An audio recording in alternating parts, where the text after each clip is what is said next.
que eu estou fazendo, no que o professor está fazendo, ganha música na aula que vem, ok? Então, Daiane, você já tem um crédito aí. Bom dia, pessoal. Então, hoje é nossa aula 7, depois da prova, e vamos começar pelos comentários da nossa prova que ocorreu na semana passada. Então, vejam, nós temos aqui um escopo de participantes, existem algumas notas que ainda são preliminares, então, se você lá está com uma nota baixa, mandou e-mail para mim, professor, tive problema para preencher, eu preenchi errado. Pessoal, eu não processei tudo ainda, eu devo demorar essa semana toda para deixar em ordem todas as notas, tá bom? E eu creio que na segunda-feira da semana que vem, vocês devem ter essas notas de forma correta no e-disciplinas. Tudo bem. Tem um pessoal que foi bastante bem, teve uma média bastante boa, situada aí próximo do 7, mas o que eu quero propor para vocês é que nessa disciplina, tradicionalmente, nós fazemos revisões. Então, a partir da semana que vem, nós vamos deixar disponível um link aonde vocês vão poder fazer a revisão da sua prova. Por exemplo, se eu tirei lá 9,75 e queria ter tirado 10, e você descobriu que teve um erro, talvez crasso, na hora de preencher um valor, na hora de fazer algum cálculo, de interpretação de um dado enunciado, vocês podem pleitear essa nota que está faltando, tá bom? Então, tudo isso vai ser eletrônico, vocês vão ter lá um formuláriozinho para preencher, onde vocês vão colocar o seu pleito, vão justificar por que vocês querem aquela nota. Percebam, tem que ser uma justificativa digna. Professor, veja, no meu desenvolvimento, eu fiz tal coisa e na hora de transcrever, eu cometi um engano. Eu errei aqui, talvez, uma posição da vírgula. Tá? Eu já percebi que teve vários casos desse. Eu, professor, não peguei cada uma dos materiais que vocês mandaram e olhei com minúcia. É isso que vocês vão fazer por mim? Até segunda-feira eu vou revisar aquilo que eu tenho que revisar. Segunda-feira eu vou deixar as provas fechadas, vamos dizer assim, com as notas ASIS. E em cima delas vocês vão ver lá o que vocês cometeram de engano e se vocês são dignos talvez de um meio ponto ou de um percentual ou até da nota total do que está faltando numa certa questão. Tudo bem? Queria deixar um tempo aberto para vocês colocarem aqui nos comentários o que vocês acharam da prova. Difícil, longa, muito textual. Eu adoro fazer textão na prova, tá? Então, meu enunciado tem 2 folhas e as 2 perguntinhas no final são muito mais simples do que o resto do enunciado. Mas eu queria comentários. Alguém pode fazer algum breve relato? Tá bom assim? Eu quero mais difícil? Ninguém vai falar isso, né? Bom dia, pessoal. Vamos lá. Vamos participar. É verdade. A prova estava bastante extensa, tá bom? Ok. Então, a gente até colocou muito mais do que 100 minutos, coloquei acho que 125 minutos, e mesmo assim vocês acharam bastante apertado, né? Ok. Então, vamos lá. Obrigado por vocês fazerem esses comentários. Estão aqui no chat, eu estou com tudo isso registrado. Depois eu vou analisar com cuidado. A importância dessa pergunta agora é porque nós temos mais para frente P2. E aí a P2, vocês vão até negociar com o professor Giovanni e com a professora Milana também, o horário que vai ser feito, como a gente fez a P1, mas existe uma possibilidade, gabarito? Sim, eu posso. Vamos fazer isso para segunda-feira que vem, que vai estar prontas as notas de todos vocês, com o trabalho que eu preciso fazer ainda com as provas, eu disponibilizo um gabarito, tá bom? Mas a P2, existe uma possibilidade dela ser feita assíncrona. O que significa isso? Vocês recebem a prova, por exemplo, numa quarta-feira à tarde e vocês têm 24 horas ou 48 horas para entregar. Assim, isso está bom demais para ser verdade. Não é tão simples assim. A prova, por conta disso, também é um pouco mais desafiante, mas nada impossível. Mas é um outro modelo de avaliação. Então, a gente gostaria que vocês pensassem a respeito e até dissessem para nós o que vocês preferem, tá bom? A rigor, a gente vai fazer ela online, síncrona, como foi feita a P1. mas a gente poderia fazer ela desse outro formato, tá bom? Vai ficar a critério de vocês tomar essa decisão. Beleza? Então, pessoal, é o seguinte, depois desses minutinhos falando sobre a P1, obrigado aí por todos os comentários, eu vou endereçar eles individualmente na próxima aula, tá legal? Com mais cuidado, com mais tempo. E vou reiterar essas questões aí sobre a revisão ao longo da semana, tá bom? Quais são as regrinhas, a partir de que dia está disponível para vocês colocarem lá os pleitos para revisão. Então, fiquem de olho no Moodle, no E-Disciplinas. Vamos passar para o nosso próximo tópico, tá bom? As instalações residenciais. Então, eu creio que a partir de hoje, já no laboratório, alguns de vocês já vão trabalhar com instalações elétricas. São as instalações que levam a energia dentro dos recintos para que a última milha, né, da energia elétrica possa ser aproveitada, né? O que a gente chama de uso da energia elétrica. As instalações elas são muito mais amplas do que apenas o contexto dentro dos locais de utilização. A instalação elétrica começa desde a usina hidrelétrica ou da usina eólica ou do parque solar que está produzindo energia, passando por subestações, por redes de transmissão, por redes de distribuição para chegar à nossa casa. Mas o enfoque que vai ser dado na aula de hoje, na aula de laboratório, é um pouco sobre as instalações que nós chamamos de instalações de baixa tensão. São aquelas que fazem uso, estão presentes no nosso dia a dia, tá bom? Então, vamos lá. Na aula retrasada, nem passada, eu pedi para vocês tirarem fotos de coisas que existiam na casa de vocês. Então, nós vamos passar rapidinho por essas coisas para a gente enumerar alguns dos achados que vocês obtiveram. Principalmente a respeito das tensões elétricas nos equipamentos, dos vários tipos de carga. Vocês vão notar que tem coisas de alta e baixa potência. Quando a gente trabalha em circuitos de corrente alternada, fator de potência, ou COS-FI, é uma coisa importantíssima. E vocês vão ver que em eletrodomésticos é um pouco incomum aparecer a citação explícita ao fator de potência, mas ele é importantíssimo e em muitos equipamentos é mandatório que essa informação seja fornecida, principalmente os de potência mais elevada, tá bom? Nós vamos passar um pouquinho sobre isso. Uma das coisas mais importantes no planejamento de qualquer país é sobre sua matriz energética e a forma de consumo da sua energia, e vocês vão ver isso nas etiquetas, né? As preocupações governamentais em relação aos eletrodomésticos, nas etiquetas que os equipamentos fornecem, as etiquetas que os equipamentos possuem e que fornecem informações sobre a sua eficiência energética, tá bom? E algumas curiosidades lá que aparecem nas cargas de alguns de vocês. Então vamos lá, vou comutar para uma outra apresentação, que eu compilei todas as figurinhas de todos vocês. Vamos lá, abrir no quadro. Então eu vou passar bem rápido, tá? Não vou dar, talvez, todo a atenção que vocês gostariam em um equipamento ou outro, tá legal? Então vamos lá, olha só que interessante. O colega de vocês colocou uma etiqueta aqui de um equipamento da Electrolux.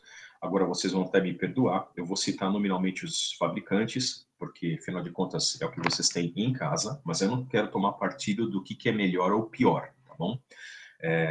Eu quero dizer que todos os fabricantes de eletrodomésticos são obrigados a fazer testes dos mais diversos junto a órgãos de certificação. Então, todos que estão no mercado hoje, na sua grande maioria, eu diria, estão habilitados e são de qualidade suficiente. Se um é melhor do que o outro, desculpem, eu não posso falar publicamente aqui a minha impressão. Eu vou ser técnico e falar apenas nas dimensões em que eu posso fazer qualquer tipo de comparação. Então, olha só. Esse produto da Electrolux, tá bom? É uma máquina de lavar. Como é que eu sei disso? Olha, eu tenho um pouco de... Aliás, não é máquina de lavar coisa nenhuma. Esse aqui é um forno de micro-ondas. Professor, você já começou errando. Parâmetros que são interessantes dessas etiquetas. Vocês podem notar que o fabricante, ele reitera, ele enfatiza a tensão elétrica. Tá vendo? Está escrito em vários lugares, em letras garrafais, porque a gente tem um bom senso a respeito disso, de que se a gente não usar esse equipamento na tensão nominal, alguma coisa errada acontece. A questão 2 da prova de vocês versava um pouco sobre isso. A gente tinha duas cargas, uma muito pesada, instalada no final de um grande cabo, e que ela afetava a tensão do primeiro equipamento que estava instalado no começo do cabo. E por causa das correntes que passam, das quedas de tensão, a tensão oferecida ao primeiro equipamento era depreciada. Ele era feito para 127 volts e, por causa do funcionamento da carga pesada, a tensão naquele equipamento caía. Caía para 109, 100 volts, 90 volts. E isso é uma coisa que afeta uma boa parte dos equipamentos eletrodomésticos. Não todos, porque modernamente existem equipamentos que compensam essas quedas de tensão. Mas esses são os dados chamados nominais. Se é um dado nominal, significa que o fabricante se comprometeu a manter essas potências, essas correntes e o funcionamento do equipamento para essas tensões. Então, se você ligar numa rede de 50 Hz, não é garantido que isso vai funcionar direito. Se você ligar em uma tensão muito diferente de 127 volts, por exemplo, 220, você vai fazer o equipamento queimar. Mas, por exemplo, 80 volts, 90 volts, 100 volts, 105 volts, vai fazer com que esse equipamento trabalhe numa condição muito diferente da nominal. Pode até funcionar, e às vezes acontece, a gente tem em casa equipamentos que às vezes estão operando com tensão um pouco abaixo da nominal, mas nem por isso deixam de funcionar. Mas eles às vezes não conseguem garantir os seus parâmetros nominais, tá bom? Então, por isso, se vocês tiverem em casa um multímetro, por exemplo, tá bom? E souberem utilizar, por favor, vejam o vídeo da Ana Maria Braga no YouTube ou no Google Play sobre como usar multímetros e não façam o que ela fez, tá bom? É uma aula interessante. Ela queima um multímetro espetando na tomada, mas usado de forma correta, como os professores de laboratório preconizam, como eu estou preconizando para vocês, na escala certa, em tensão alternada, pegando os bornes, as pontas de prova pela parte isolada, colocando na tomada da forma correta, vocês conseguem medir instantaneamente qual que é o valor da tensão RMS, depende se o seu multímetro é melhor ou pior, alguns são True RMS, a gente chama, na tensão naquele ponto. E às vezes você pode detectar se a sua residência, por exemplo, está com a tensão prejudicada. Se ela tiver com a tensão prejudicada, você não vai botar culpa na Enel ou na sua distribuidora. Primeiro, você precisa ver se a instalação elétrica da sua casa está apropriada. Às vezes, a bitola errada de um fio faz com que as quedas de tensão sejam muito exageradas e façam com que os equipamentos da sua casa trabalhem com tensão errada, tá bom? Então, olha só, um monte de dados nominais, principalmente aqui tensão. Vamos seguir rapidinho aqui para outros tipos de carga, tá bom? Isso aqui é uma fonte de um laptop. E essa fonte desse laptop, ele tem uma peculiaridade. Na verdade, a gente chama dele de conversor eletrônico, tá bom? É um transformador eletrônico.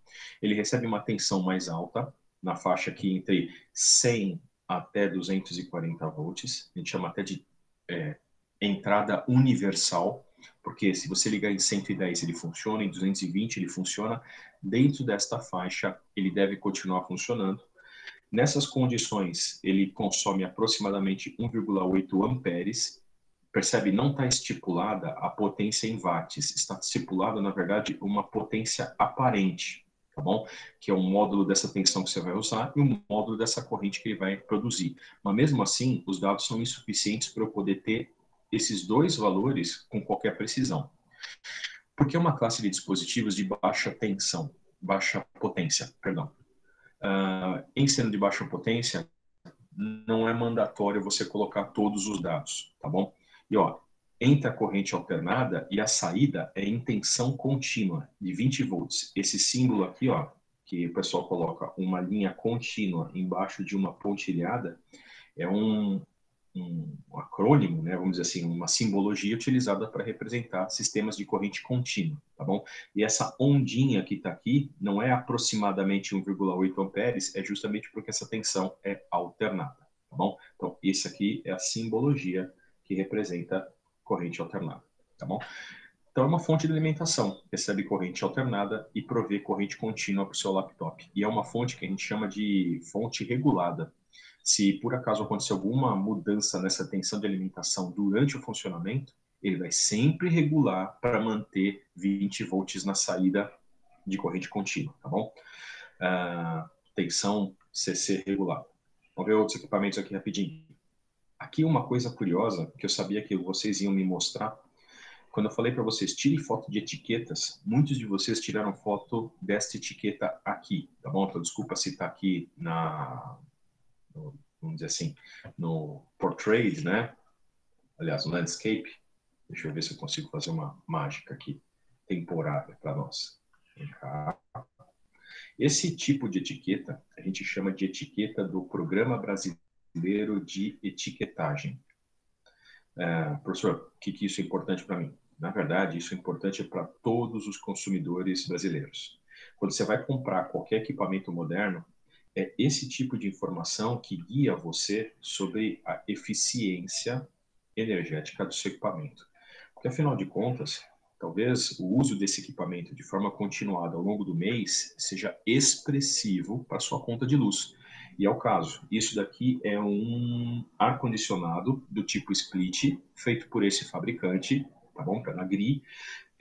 Aqui existe uma categorização frente aos demais equipamentos disponíveis no mercado. A eficiência dele, ele está na categoria A.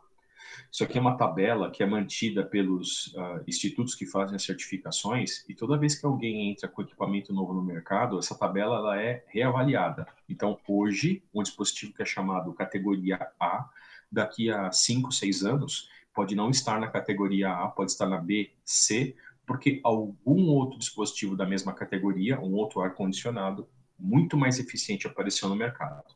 Então, isso aqui é uma coisa interessante porque guia o usuário, na hora que ele vai fazer a compra, sobre a eficiência atual daquele equipamento perante os demais que existem, tá bom? Olha só isso aqui, ó. Essa é uma conta que ela é estimada, baseada num certo consumo mensal de energia.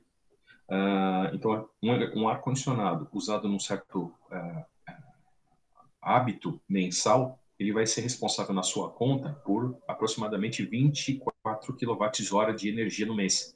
Então, só para vocês terem uma ideia, em geral, a gente tem uma conta de luz em consumidores residenciais de baixa tensão entre 150 e 250 kWh. Estou falando que 10% é um ar-condicionado. Tá bom? Então vejam como isso é relevante. Se eu quero diminuir a conta da minha casa, o uso de equipamentos mais eficientes certamente tem um impacto nisso. Mas olha, percebam, essas informações dessa etiqueta, elas são importantes para a compra, para a seleção, mas do ponto de vista de projeto elétrico, elas não são suficientes. Essa etiqueta aqui não fornece, por exemplo, dados sobre a tensão nominal, sobre a tensão até tem, tá aqui, ó, 220 volts, mas não tem corrente, não tem fator de potência, não tem, quer ver outra coisa? Tolerâncias, tá bom? A potência em watts do equipamento, de fato, apesar que também tá aqui, ó, em standby ele consome 2 watts, e durante o seu funcionamento com capacidade total de refrigeração, ele está consumindo 3,81. Mas esse consumo é da máquina térmica, tá bom? A máquina elétrica, ela ainda tem um rendimento, né, que não é 100%, então deve ser um pouco maior do que isso, de fato, a potência elétrica do ar-condicionado. Então, ela é importante para os usuários padrão, vamos dizer assim, para o consumidor, tá bom? Mas para o projetista de engenharia, talvez a informação do programa de etiquetagem brasileiro, né? Essa etiqueta aqui ela vem do Programa Nacional de Eficiência Energética, Procel. Procure na internet, tem informações a respeito. Então, é uma etiqueta que é colocada por órgãos de certificação, como o Inmetro, para um determinado fabricante. Ela é importante para você poder fazer uma seleção, na hora de você fazer uma análise comparativa, verificar custo-benefício, na hora que você vai comprar, tomar essa decisão. Mas, de fato, para o projeto não é suficiente para nós. Tá bom? Vamos lá. Tem aqui equipamentos, tá? O primeiro deles, a máquina de lavar esse daqui, então não faz mais ou menos uns 2 kW de potência. mas vocês podem notar que boa parte dos equipamentos que vocês mandaram para mim são equipamentos de baixa potência, tá? Como, por exemplo, uma tela de LCD, que também tem uma entrada universal, ela não tem uma tensão única de alimentação, pode funcionar de 110, de 100 até 240 volts, mas baixa potência, 50 watts, 60 watts, tá bom? E assim vai. Vamos pegar outros casos aqui, ó. Aparelho de som, também com potência relativamente baixa, ó, 50 watts de potência. Eu salientei aqui umas curiosidades que eu vou voltar daqui a pouquinho. Eu queria congratular um colega que fez um baita de um esforço lá para tirar a foto atrás da máquina de lavar. Obrigado. Apesar de estar quase não podendo ser lido, algumas informações estão lá, ó. Tensão elétrica, 127. Aqui está, deixa eu ver isso aqui. Aqui, ó, potência 650 watts, corrente 5,2 amperes. Aqui dá para tirar até fator de potência, tá? Porque a tensão é 127, a corrente é 5,2 amperes. Isso aqui é em módulo, né? Isso aqui é o módulo da tensão, módulo da corrente. Então, o módulo da potência complexa, né? Ou potência aparente, é a multiplicação dos dois, 127 vezes 5,2. A potência, eu sei que é 650, então isso aqui é watts, isso aqui, esse produto vai ser VA, e o cosseno φ, que é o fator de potência, é a relação entre 650, que é a potência ativa, por toda essa potência aparente, então dá para calcular, porque a lavadora, ela é um conjunto que pode até ter resistência também se a sua lavadora for aquecida, mas é essencialmente um motor elétrico. E motores elétricos têm fator de potência relativamente baixo. Não é o único equipamento da nossa casa que tem fator de potência, tá bom? Tem outros aqui que são tão relevantes quanto, eu vou relevar com vocês.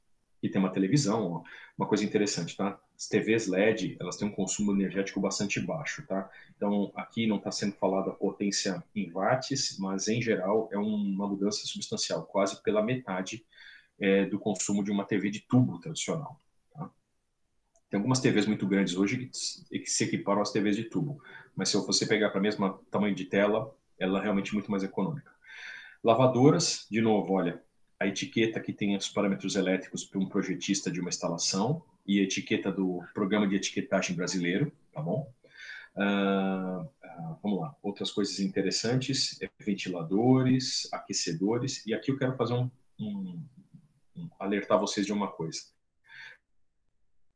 A magnitude de algumas dessas potências desses equipamentos. Olha só, 1.460 watts, tá bom?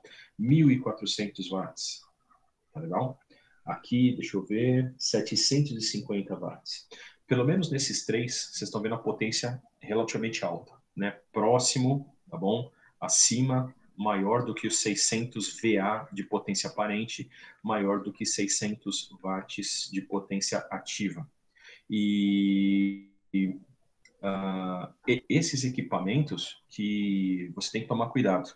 Eles não podem ser ligados em qualquer tomada. Ele tem que ser ligado numa tomada feita especificamente para esse tipo de equipamento, tá bom? A gente chama de tomada de uso especial. Então, se no seu banheiro está ligando um secador de cabelo e está reclamando que o plug está aquecendo, cuidado, a instalação elétrica da sua casa pode estar inapropriada para ligar o secador de cabelo naquela tomada.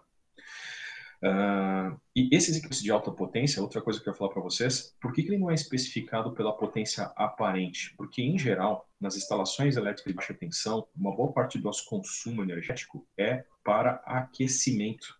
Então, esses três que eu coloquei aqui, tá bom? Ou são equipamentos que são usados para aquecer alimentos, ou equipamento para aquecer água, aquecimento, em geral, tá bom? O chuveiro elétrico da nossa casa, por exemplo, é muito mais potente do que isso, na faixa de 5.500 watts até 7.500 watts, tá bom? Então, percebam, essa é uma característica interessante. Consumo residencial, em sua grande parte, os equipamentos de alta potência, acima de 600 watts, têm uma característica bastante forte de serem equipamentos de aquecimento, tá bom? Potência elétrica usada para aquecer. Então, Se são aquecedores, essencialmente eles são resistores, o fator de potência deles é muito próximo do unitário, tá bom?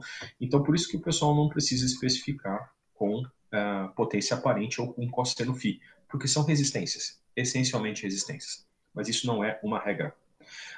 Existe uma multitude de equipamentos, e aqui eu já aproveitei e citei, algum colega de vocês colocou uma foto de um bulbo de uma lâmpada LED, tá bom? E olha só essa lâmpada LED que é falado nela, ó. Tensão, é uma tensão universal, funciona em qualquer alimentação, tanto em 50 Hz quanto em 60 Hz, então é feito para o mercado internacional. Aqui está a potência ativa da lâmpada, 6 watts, tá bom? Essa potência é a potência elétrica, tá bom? A eficiência luminosa e tudo mais ainda é fornecida em outros lugares. Aqui está o ponto de vista do eletricista. E olha só, o fator de potência é maior do que 0,7, maior ou igual, mas não está muito bem especificado. Depende também da intensidade da luz, da tensão de alimentação, mas por que o fator de potência aqui é especificado se é um produto com uma potência tão baixa? Porque é o seguinte, você não usa uma lâmpada LED, você usa, às vezes dentro de uma instalação residencial, em torno de mais ou menos umas 35, tá bom? De 25 até 35 lâmpadas em toda a sua casa. Principalmente agora que o pessoal está trocando muito lâmpadas com bastante potência luminosa num único lugar por vários spotzinhos, você está falando de muitas unidades em apenas uma residência. Então, quando você tem muitas unidades, do ponto de vista de toda a instalação, talvez essas várias lâmpadas com fator de potência baixo tenham um impacto, sim, na energia da sua casa, tá bom? Escolher lâmpadas com melhor eficiência energética ou com fator de potência mais alto, às vezes vai fazer a sua instalação ser mais econômica, tudo bem? Mas isso aqui não é tão relevante para vamos dizer assim, para um consumidor residencial, mas imagine que você vai projetar uma escola.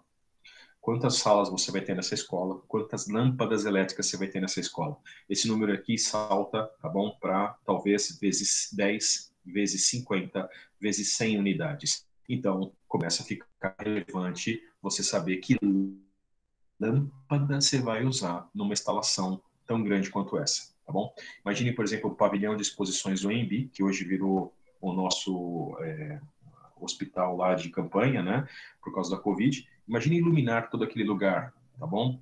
A quantidade de lâmpadas luminárias, a potência de cada uma delas, a eficiência energética de toda aquela instalação determinada pela correta escolha desses equipamentos de iluminação. Tudo bem? Então, vamos lá. Deixa eu ver se tem mais alguma coisa que eu gostaria de mostrar para vocês. Processador de alimentos. Essa aqui é a versão mais nova da etiqueta do programa de etiquetagem brasileiro, do Procel. Vamos ver se tem mais algum cara que eu gostaria. Olha, potências bastante elevadas, justamente para aquecer, tá bom? A chaleira, tá bom? Vamos lá, vamos passar rapidinho. Potências para cima e para baixo.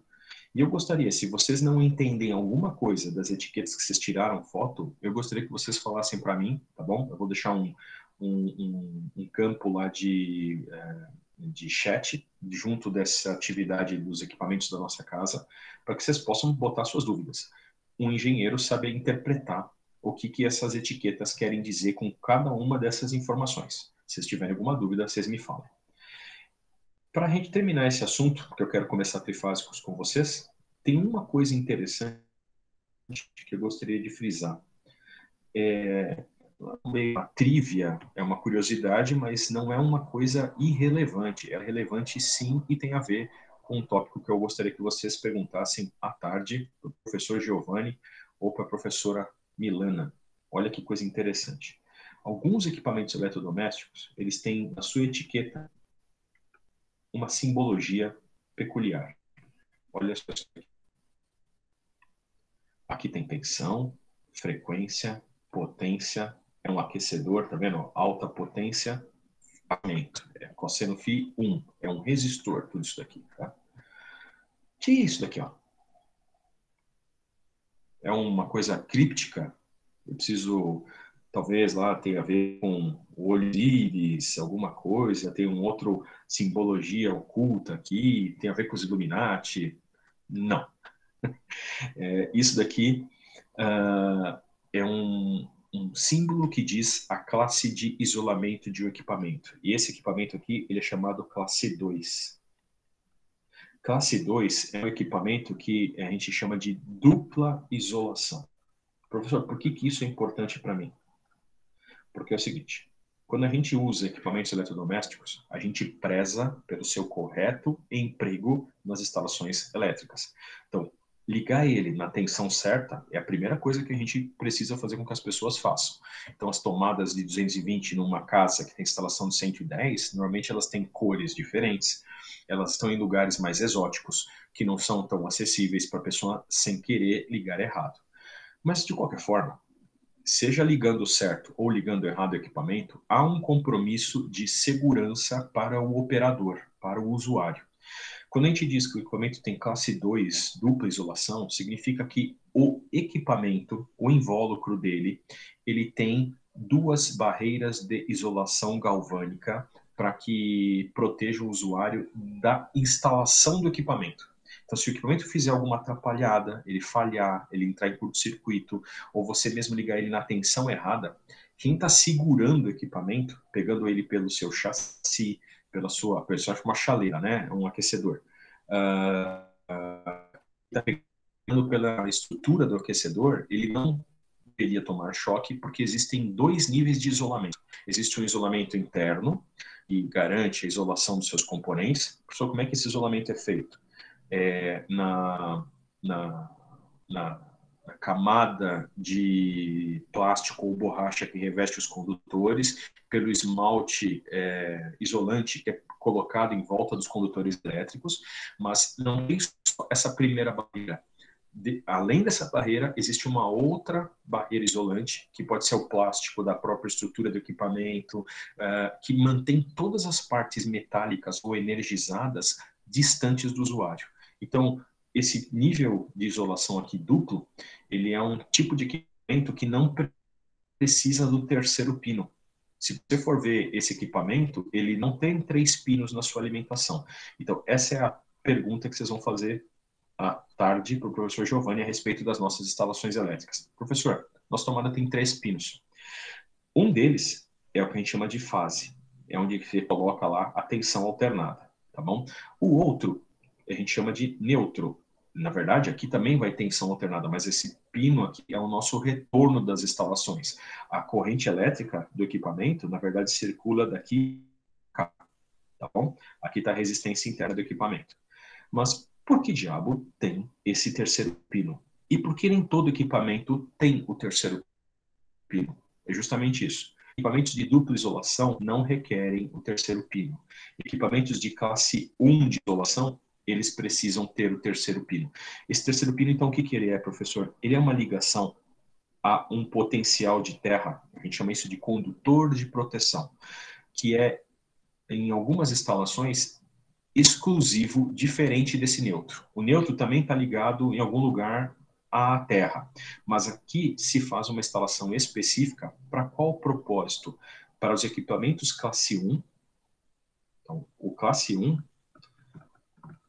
o chassi dele, por exemplo, uma máquina de lavar, ela tem uma carcaça metálica muito grande, tá bom? Essa carcaça metálica, ela é condutora. Se por acaso a máquina de lavar entrar em curto-circuito, todo o chassi dela iria ficar energizado e poderia oferecer perigo ao usuário. Então, como que você evita desse perigo acontecer? Se é um equipamento classe 1, ele tem um fiozinho verdinho atrás, às vezes perdido nos equipamentos mais antigos, ou no equipamento mais novo tem uma tomada com terceiro pino.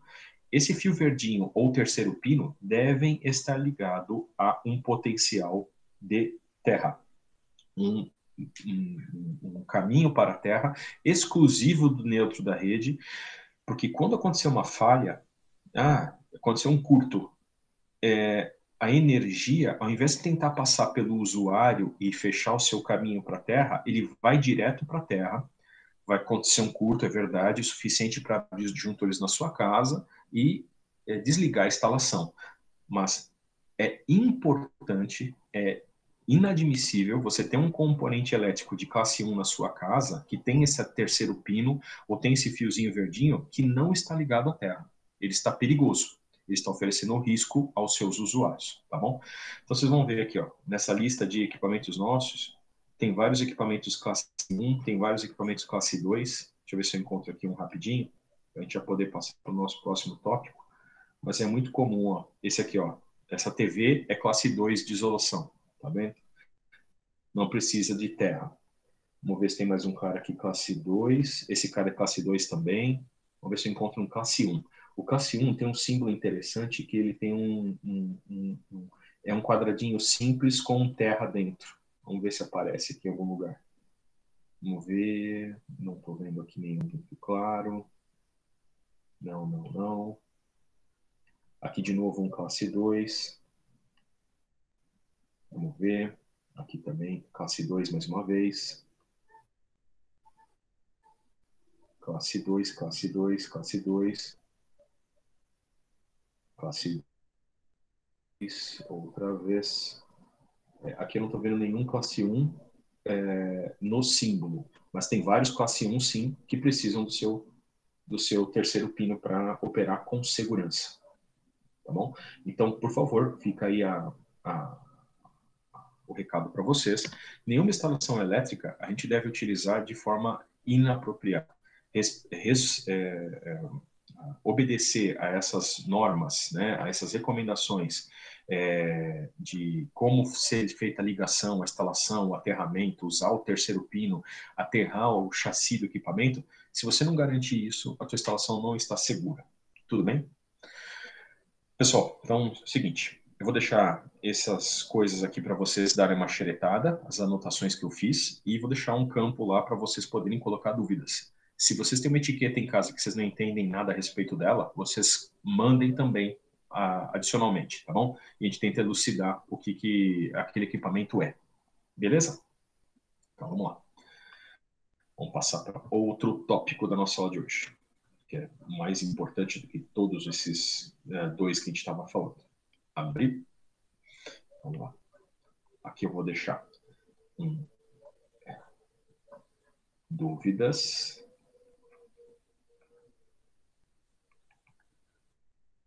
E disciplinas. Eu vou colocar uma discussão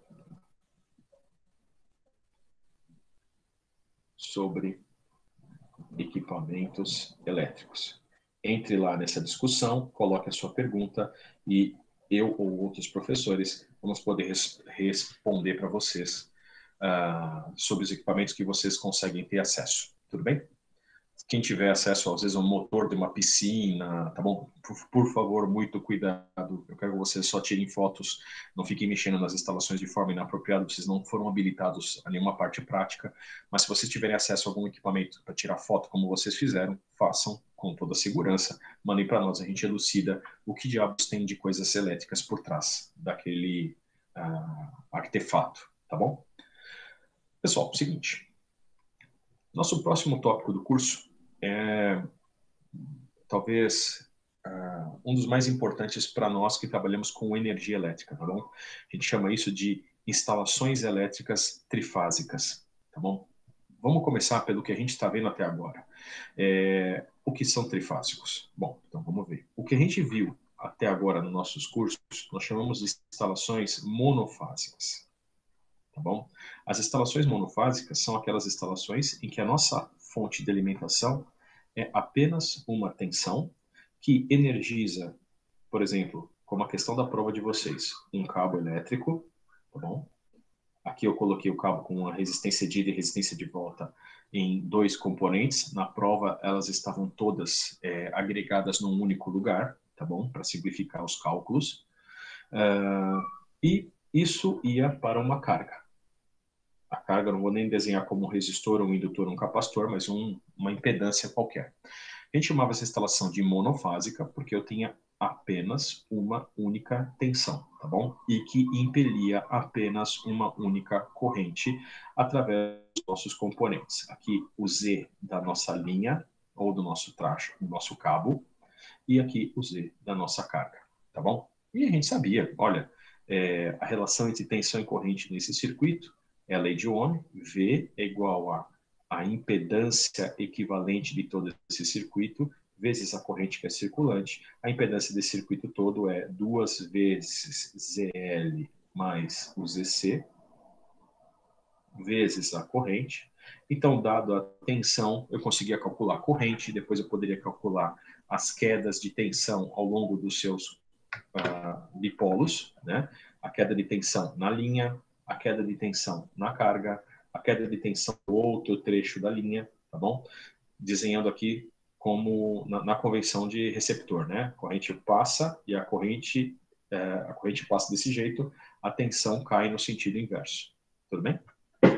Então, vamos colocar esse cara desse jeito assim também. Essas são as instalações que nós chamamos de monofásicas. Só tem uma única fase. Pessoal, do jeito que eu desenho aqui, se eu não colocar especificamente uma ligação de algum terminal a um potencial conhecido, na verdade, o circuito não deixa de funcionar, ele funciona, mas eu não posso dizer que essa tensão elétrica em relação a um neutro, ela tem algum valor. Ó, se eu cortar esse fio aqui, tá bom? A gente chama isso de um sistema isolado. Eu tenho um gerador que não está ligado à Terra, mas que ele mantém sua tensão entre esse terminal daqui de cima e esse terminal daqui de baixo com esse valor V, ele vai conseguir impelir corrente no circuito, não tem a menor dúvida. Mas qual que é a tensão neste ponto em relação ao Terra? Então eu queria essa tensão aqui, ó. Essa tensão, tá bom? Eu sei a tensão entre esse ponto e esse, mas esses dois pontos não estão ligados, tá bom? Então, essa é uma coisa que eu gostaria que vocês pensassem a respeito. Esse tipo de sistema, ele não deixa de funcionar e está isolado, ele não está aterrado. Na hora que eu aterro, ou na hora que eu ligo um dos potenciais a um potencial conhecido, de fato eu vou poder falar, essa tensão aqui, nesse caso, vai se tornar V, tá bom? Então, em sabendo dessas propriedades, olha só o que nós vamos fazer. Eu vou estender esse conceito aqui. Eu não vou usar uma única fonte. Eu vou usar mais de uma fonte simultânea no meu circuito.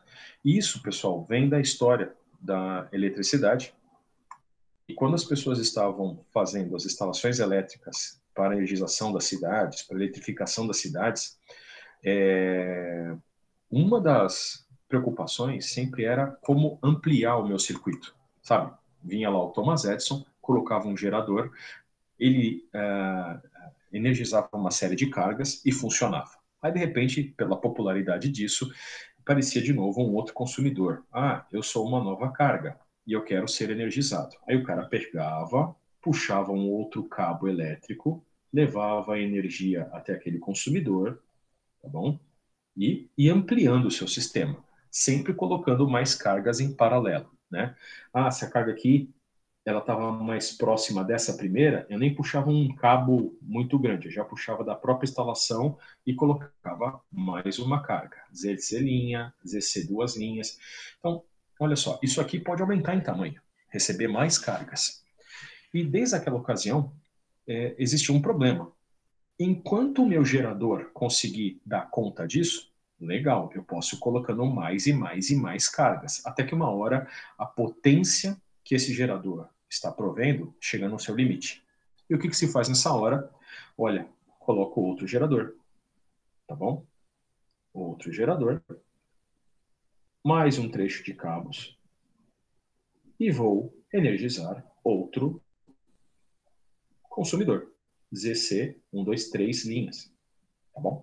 Quantos forem necessários, vários geradores e energizando um conjunto de cargas. O que eu quero que vocês notem é o seguinte: para cada gerador elétrico, eu estou tendo que usar 2 cabos para levar a energia da fonte até a carga. 2 cabos por gerador. Teve um cara, tá bom, não é um cara, eu diria, foi um pool de pessoas muito competentes que trabalhavam com Westinghouse. Nikola Tesla era um desses nomes, mas tem personalidades muito mais importantes que perceberam que se a instalação elétrica for ligada de uma certa forma, eu ainda consigo fazê-la econômica. Como assim econômica? Usar menos componentes. Eu posso energizar o mesmo conjunto de cabos, o mesmo conjunto de cargas, com um conjunto mínimo de cabos. Olha só a ideia do cara. Nós vamos partir é meio indutivo que eu vou fazer com vocês, de um sistema com 3 fontes. Então, olha só, eu vou já desenhar ele de um jeito meio peculiar, uma fonte de alimentação para cá, uma fonte de alimentação para cá. Tá parecendo um boneco de voodoo já isso daqui. Dois olhos e uma boca meio estranha. Aqui eu vou ter os terminais desse gerador, os terminais desse gerador aqui, tá bom? Aqui eu vou colocar os terminais desse gerador aqui. Ok.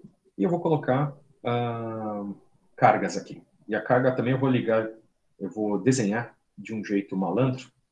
Aqui uma carga, aqui uma outra carga, aqui uma outra carga. Tá bom? E vamos fazer as ligações, então, de fonte até as cargas, para ver se a gente faz essa tranqueira funcionar. Então, eu vou colocar aqui terminais da primeira carga, o terminal da outra. A outra carga vai começar por aqui e vai terminar por aqui. Tá bom? Legal. Então, eu tenho 3 fontes e 3 cargas. E agora vamos fazer um trabalho muito simples. Se for assim, professor, se a disciplina for assim direto, é fácil demais. Concordo com vocês. Ligue a galinha ao Chico Bento. Vamos lá. Eu quero fazer com que esta fonte aqui, ó, vou chamar essa aqui de V1, essa aqui de V2, essa aqui de V3. Que a energia de cada uma delas vá para essas cargas aqui, que eu vou chamar todas elas são ZC, ZC, ZC. Fiz todas as cargas iguais. Professor, todas são iguais de verdade? Nem sempre, mas vamos admitir por enquanto que sim. Para a energia da V1 chegar em ZC1, tá bom? Vou chamar esse cara aqui a primeira carga. Aqui o terminal da fonte 1. Liguei. Terminal da fonte 1. Liguei. Desculpem aqui. Às vezes a minha destreza não é tão boa assim. Liguei a primeira carga.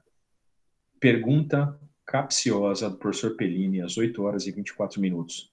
A carga ZC1, ela está alimentada? Ela funciona? Se é uma lâmpada, ela está ligada? Alguém tem alguma dúvida que não funciona? Funciona. Isso de fato dá certo. Opa, deixa eu ver aqui. Apareceu uma dúvida. Jaqueline, você tinha me colocado às 8h14 uma pergunta sobre que não tem nada a ver com etiqueta? Pode. Nesse chat que eu vou colocar lá, se forem coisas que estão no nosso cancioneiro e eu puder responder, com certeza a gente responde, tá bom? Tem uma dúvida que alguns de vocês me perguntam, é que o pessoal sempre entra na minha aula às 7h25, mas tem alguns poucos alunos que às 7h20 já estão ligados. Alguns alunos me perguntam, professor, qual que é o playlist? Tá bom, até isso eu posso responder também. As musiquinhas que aparecem antes da aula. Pessoal, vamos lá. Eu quero ligar as outras cargas. Então, eu vou ligar V2. Olha só. Um fio para V2, outro fio para V2. Vou ligar V3. Um fio para V3, outro fio para V3. O que vocês acham? Os consumidores que estão aqui desse lado, tá bom? 1, 3 e 2. Eles estão satisfeitos? Estão com energia? Sim. Todos eles estão recebendo energia. Essa malha está fechada, esta malha está fechada, e essa malha que, apesar de estar passando por dentro da outra, também está fechada. A corrente elétrica consegue circular por aí. Se circula, a energia está fazendo o seu papel. Olha só o que esse pessoal percebeu. Se forem utilizados sistemas em corrente alternada, então, o primeiro dogmatismo nosso é, professor, isso aqui em corrente contínua também funcionaria? Funcionaria, mas desse jeito que eu estou desenhando para vocês, com 6 condutores. Mas se for corrente alternada e V1, V2 e V3 forem escolhidos de uma forma muito peculiar, eu consigo reduzir essa quantidade de cabos na instalação pela metade. E onde antes eu tinha 1, 2, 3, 4, 5, 6, eu posso usar 3 fios apenas. Professor, isso está parecendo ser interessante. Não se esqueçam, na engenharia, tudo é uma questão de custo. Então vamos construir esse argumento. Professor, como que a pessoa consegue fazer isso? Primeira coisa interessante. Lembra que eu falei para vocês? Esses sistemas, se eu não colocar um nó ligado definitivamente à Terra, se eu não fizer essa ligação aqui, ó, isto é um Terra, são circuitos que estão isolados. Eles estão, o que a gente chama, flutuando em relação a um potencial conhecido. Tá bom? Então, olha só. Esse é um potencial que eu conheço, tá lá, quietinho. O que vocês acham que eu posso fazer isso daqui, ó? Vou ligar este cara aqui. O V1, uma das pernas do gerador de corrente alternada, está ligado para a Terra. Posso fazer isso? Você acha que tem algum problema?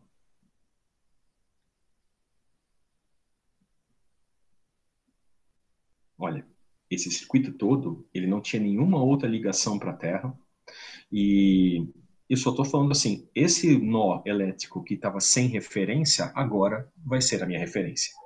E olha só, essa fonte V2, eu vou fazer a mesma coisa. Eu vou pegar esse nó aqui, ó, esse aqui de baixo, e vou ligar para a Terra também. Os dois juntos, professor? Os dois juntos, professor. E esse nó aqui na fonte 3, só que eu não vou ligar este cara aqui de baixo. Eu vou ligar esse cara aqui, tá bom? Que no meu desenho está mais próximo dos outros três. Todos juntos. Olha só. Como se isso daqui fosse um grande nó elétrico. Vou pintar isso aqui.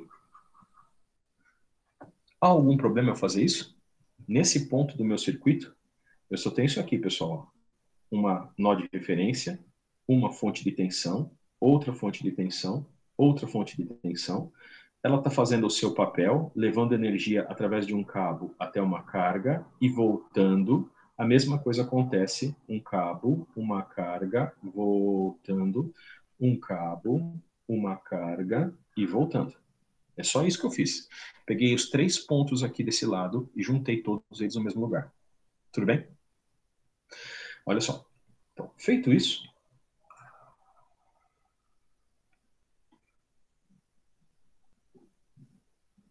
nós vamos admitir uma outra coisa importante. Vejam que esses três pontos que estavam aqui, ó, este, como eles estão ligados ao mesmo nó elétrico e esse pedaço aqui de condutor, eu não estou falando que ele tem uma resistência notável, é desprezível, significa que esses três pontos aqui, ó, também são o mesmo nó. É como se isso aqui fosse um nozão. Vou até desenhar um negócio meio feio aqui, tá bom? Mas isso aqui tudo é a mesma coisa, ok? Tá bom? Então, lembre-se disso. Esses três caras, apesar de ter três nós aqui, eu não precisaria representar os três. É um nó só que sai em três cabos. Agora vamos fazer uma análise com alguns dados. Então, olha só. Todos esses condutores aqui, eles têm uma impedância. Então, aqui eu vou ter um ZL, esse cara tem um ZL, esse cara tem um ZL. Como eu coloquei na prova de vocês, uma impedância, talvez designada em ohms por quilômetro, tá bom? Ou ohms por metro. Então, depende do comprimento aqui. Isso aqui tem um custo elevado e também uma impedância que não é desprezível, tá legal? E vamos supor que essas nossas cargas todas, o tal do ZC1, ele realmente tem a mesma impedância do ZC2, que tem a mesma impedância do ZC3. Tá bom? E vamos escrever o seguinte: qual é a equação de malha, tá bom? Que eu tenho para a primeira carga, para a segunda carga e para a terceira carga, com suas respectivas fontes. Olha só, eu quero dizer isso aqui. A fonte V1, ela está aqui a tensão dela, ó. Essa é V1. V1, ela é igual a queda de tensão nesse cabo. Então, aqui eu vou chamar aqui, ó. Esse aqui é o I1, que está circulando pela rede. Vem, acontece uma queda nesse cabo, acontece uma queda na carga e acontece uma queda no cabo de volta. Então, aqui aparece duas vezes o cabo, tá bom?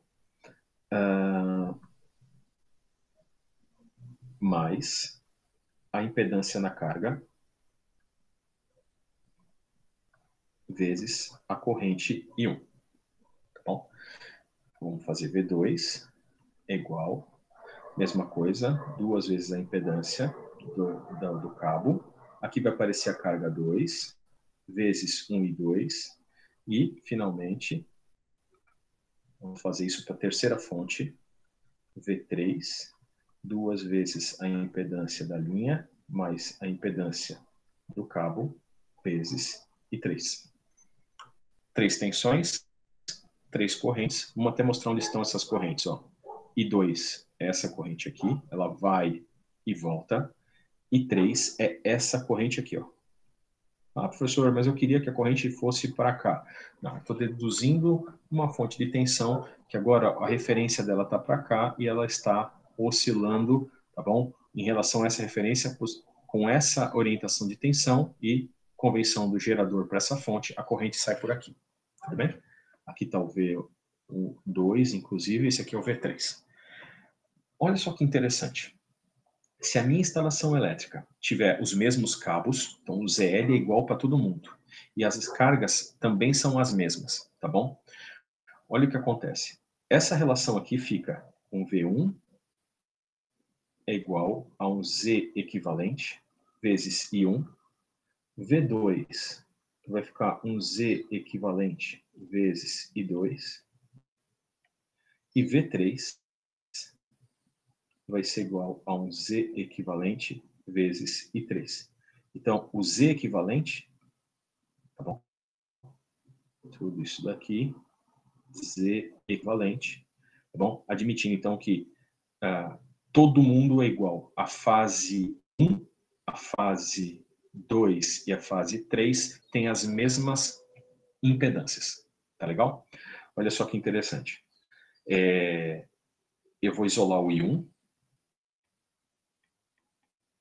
é V1 sobre o ZQ, fasor, I2 é um V2 por ZQ, I3 é um V3 por ZEP. Tá bom? Então, esse primeiro argumento aqui, né, mais tarde vai dar origem para nós a um nome importante, a gente está chamando isso de um sistema equilibrado. Que a fase de um sistema, ela experimenta as mesmas impedâncias das outras fases. Todas as impedâncias são iguais. Professor, por que você chegou nessa conclusão aqui? Olha que coisa curiosa. Se eu escolher V1, V2 e V3 de um jeito peculiar, eu vou colocar eles até já colocados de uma forma matricial, assim, ó, uma trinca de tensões, não escolhidas ao acaso, mas escolhidas de uma forma peculiar, eu consigo criar um sistema cujas propriedades me permitem eliminar alguns fios dessa instalação. Como assim, professor? Olha só que legal. Próxima brincadeira. Vamos lá. Vamos falar sobre a escolha dessas tensões. Essas tensões, pessoal, chama isso daqui de uma sequência. Tá bom? E essa sequência, eu posso escolher, na verdade, qualquer uma delas. Eu vou colocar exemplos agora. Por exemplo, 3 fontes iguais. Como assim 3 iguais, professor? V1, V2 e V3 são 3 geradores, tá bom? Que todos eles têm as seguintes tensões. Módulo 110 volts, fase 0, 110 volts, fase 0, 110 volts, fase 0. Então, perceba, George Westinghouse, no início do século, estava tentando alimentar 3 cargas com 3 geradores, colocou 3 geradores produzindo tensões exatamente idênticas. O que eu quero dizer V1, V2 e V3 com módulo e fase? Lembrem-se, isso daqui remete a um V1 de T, a um V2 de T, a um V3 de T, que tem, na verdade, uma expressão no domínio do tempo, que é 110 vezes raiz de 2, porque esses valores para nós, por definição, são sempre eficazes, ou valores RMS, e aqui eu preciso colocar o chamado valor de pico, então 110 raiz de 2, deixa eu até colocar aqui, porque é igual para todo mundo, eu não vou escrever 3 vezes, 110 raiz de 2, um cosseno de uma frequência que provavelmente vai ser 60 Hz, mais 0 graus. Então, olha, tanto V1 quanto V2 quanto V3 tem essa onda alternada, uma para cá, outra para cá, igualzinha. Então, eu posso até desenhar, sei lá, vamos aproveitar e fazer uma coisa mais decente. Eu vou pegar isso.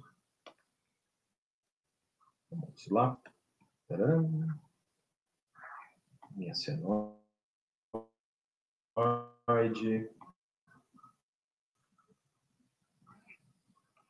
Fazer um gráfico dessa tranqueira. E aqui vamos botar uns eixos cartesianos passando para cá. Aqui. Se por acaso a minha onda é um cosseno fase 0, então ela está bem aqui, ó. Esse cara aqui é a tensão V1 de T, que também é a tensão V2 de T, que também é a tensão V3 de T. Tá bom? Olha só, 3 tensões idênticas, que se eu aplicasse naquele meu circuito, tá bom? Ela ia resultar, né? A gente já tinha visto que, deixa eu pegar aqui a equação, aqui, ó. Vamos pegar isso daqui. Vem cá vocês. Ctrl C, vamos para cá, Ctrl V para cá. Eu já tinha visto que as correntes são proporcionais às tensões divididas pelas impedâncias. Então, olha só, se todas as tensões são idênticas, são 110 fase 0, aqui eu devo ter alguma coisa do tipo, o I1 vai ser 110 fase 0 dividido por uma impedância equivalente, sei lá qual que ela é, e 2 é a mesma coisa que o I1, e 3 é a mesma coisa que o I1 também, tá bom? As 3 correntes são idênticas. Então, se as tensões estão aí, as correntes desse sistema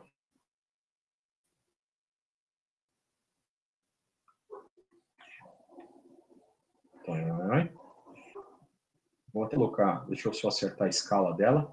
Tarará. Olha só, aqui estão as correntes, por exemplo, atrasadas. Vou colocar em azul. Eu não sei, vamos fazer uma outra coisa interessante. Nem necessariamente as correntes têm a mesma intensidade da tensão numericamente. Vamos colocar defasado. Defasado não, com mudança de amplitude também. Então, aqui estão as 3 correntes, o I1 de T, o I2 de T, o I3 de T, tá bom? Então, para um dado Z equivalente, tá bom? Quem colocou uma certa impedância no circuito, botei 3 tensões idênticas, eu tenho 3 correntes idênticas, que se sucedem no tempo desta forma, beleza? É um jeito de fazer a instalação, tá bom? Eu realmente posso botar 3 geradores iguais, com quaisquer tensões aqui, e alimentar as minhas 3 cargas. Mas olha só que interessante se eu usar como uma sequência para o meu circuito elétrico, não 3 tensões idênticas, mas 3 tensões que têm uma propriedade interessante. Eu vou usar um V1, um V2 e um V3, que são 3 tensões. A primeira delas vai ser fase 0. A segunda não vai ser fase 0. Eu vou colocar uma fase aqui, menos 120 graus. E a terceira, 110 mais 120 graus. Professor, por que você escolheu essas defasagens? Bom, essa é uma escolha, não é a única, tem mais uma escolha que a gente pode fazer, que vai resultar num sistema também econômico. Mas essas defasagens idênticas, defasagens entre fontes de 120 graus elétricos.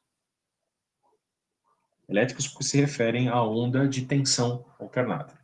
Então, olha só, professor, o que isso significa naquelas ondas no domínio do tempo?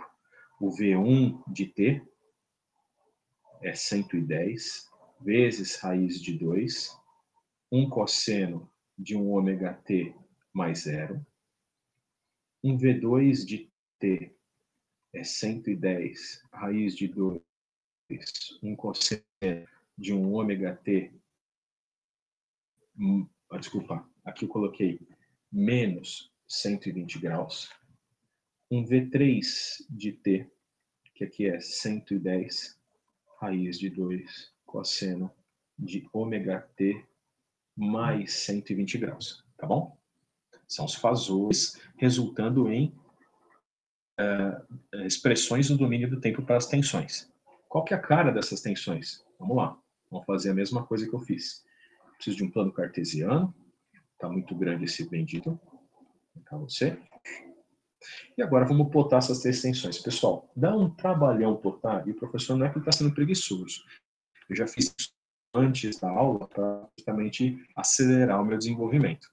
Mas eu recomendo todos vocês, alguma vez na vida, tentarem desenhar o que a gente chama de um sistema trifásico de tensões. O que é isso? Desenhar essas três tensões no domínio do tempo uma vez, para justamente ver essas propriedades interessantes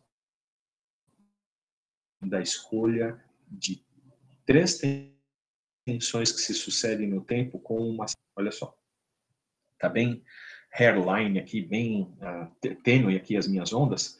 Vou desenhar aqui um eixo tempo. Vou desenhar um outro eixo aqui, pode ser aqui, para a minha referência do tempo também. O t igual a zero está aqui. Esse aqui é o zero. Aqui é o meu tempo. Vamos acertar aqui o offset para ficar a onda bastante simétrica. Legal, acho que tá bom. Então, olha só, para quem nunca desenhou um trifásico na mão, bom, que isso é um sistema trifásico, tá? Vamos lá, deixa eu identificar cada uma delas para vocês. Esse aqui é o V1 de T, percebe? Quando o ômega T é igual a zero, o tempo é igual a zero, cosseno de zero dá 1, isso aqui dá o valor de pico máximo, que é 110 raiz de 2. Então, esse lugar aqui, por acaso, é 110 raiz de 2. Esse pontinho aqui, ó. E essa tensão, ela vai oscilando. A próxima tensão que alcança aqui em cima é uma pergunta bastante interessante que vale música na aula que vem. Eu gostaria que vocês me dissessem se essa onda cinza aqui, ela é V2 ou se ela é V3. Tempo. A Daiane já pode pedir música na aula que vem, vamos ver quem mais vai pedir música. Bom dia, pessoal. 8h45 da manhã de uma quarta-feira, dia 8 de julho. Estamos no meio do curso de Eletrotécnica Geral. Vamos lá, 2 votos para V2. Alguém acha que é V3? Então é o seguinte. É verdade. Esse aqui é o V2 de T. E este aqui, por exclusão, é o V3 de T. Tá bom? Então, olha só. Escolhi 3 tensões com essas coisas? Não. Um propósito bem interessante em fazer dessa forma. O que eu quero que vocês vejam aí, se vocês um dia precisarem desenhar isso daqui na mão, olha só que interessante isso daqui, ó. Aqui existe um triângulo, tá bom? Praticamente equilátero, tá bom? Aqui existe um triângulo praticamente equilátero, cosseno, tá bom? Então, assim, que é bem linear, né? Então, parecem esses triângulos. Se um dia vocês precisarem desenhar isso na mão, vocês desenhem esses triângulos aqui, tá bom? Desenhem eles. Essa cabeça aqui, passa por essa perna do triângulo, aí depois você só vem aqui e une esse cara para cá, tá bom? Então, esse é um jeito que na lousa a gente, professor, faz para desenhar esses ciclos trigonométricos. Primeiro eu desenho essa treliça aqui e depois eu saio desenhando as ondas em cima. A onda vermelha, ela está andando por aqui, ok? Então, desfazendo isso daqui, não é simplesmente esse achado geométrico que eu quero que vocês vejam. É que essas 3 tensões, elas têm uma propriedade muito interessante. Vamos ver uma coisa nelas ao longo do tempo. Eu vou escolher um instante de tempo qualquer. Esse aqui. Esse instante. Vou colocar em amarelo que é melhor. Esse instante de tempo. Eu quero que vocês marquem nas ondas qual o valor de cada uma delas. Olha o V2 aqui, ó. V2 nesse lugar. Opa, cadê? Escolhi a caneta errada. V2 está aqui, ó. Eu sou o V2. Esse é o meu valor instantâneo do V2, tá bom? E por acaso, se a gente for ver aqui, é bem na metade dessa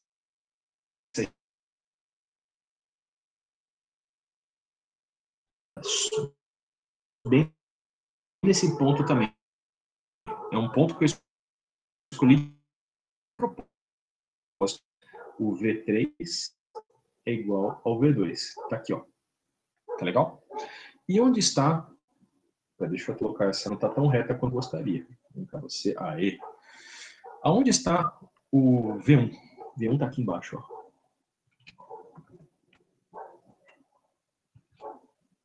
Por acaso, está no extremo inferior, que é V1 menos 110 raiz. Somem as três tensões. Essa tensão, mais essa, dá qual valor? Positivo 110 raiz de 2 sobre 2.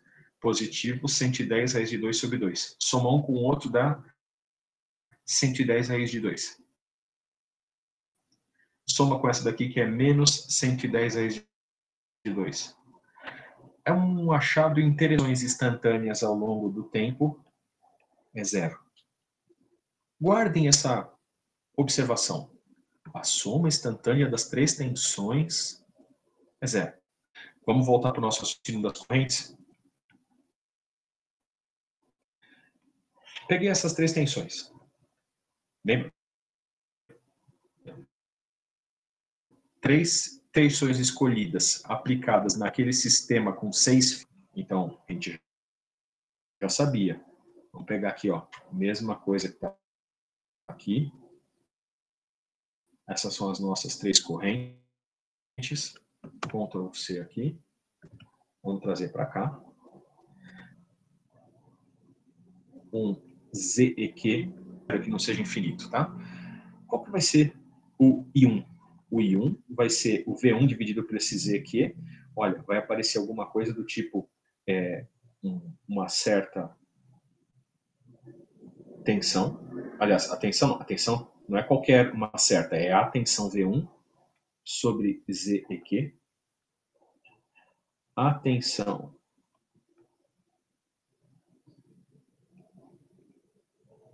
V2 sobre ZQ. Vai lá.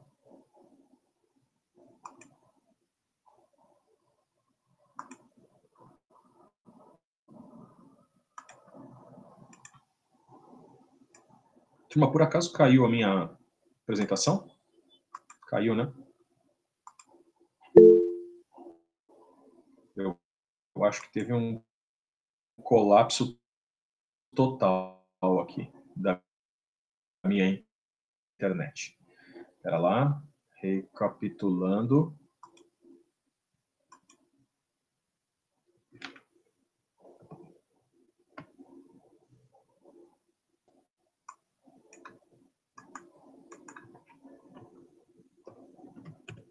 Problemas técnicos.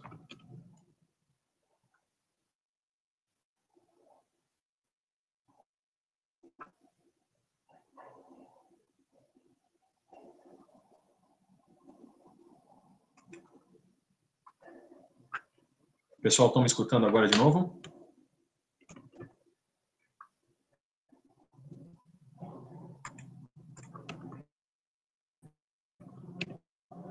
Alô, alô, bom dia, bom dia, bom dia. Então, espero que vocês não tenham perdido muita coisa. Alô, alô, bom dia, bom dia, bom dia. Espero que esteja tudo voltando ao normal. Deixa eu vir aqui e marcar a minha apresentação para ver se vocês estão vendo isso. Justo coloquei a minha própria ligação, fiquei um pouco cegas agora. Nossa, então está bastante instável. A voz está cortando. Ok. Vamos ver se isso dá uma melhorada. Tá travando muito. Então vamos lá. Deixa eu ver se eu consigo mudar a minha internet aqui.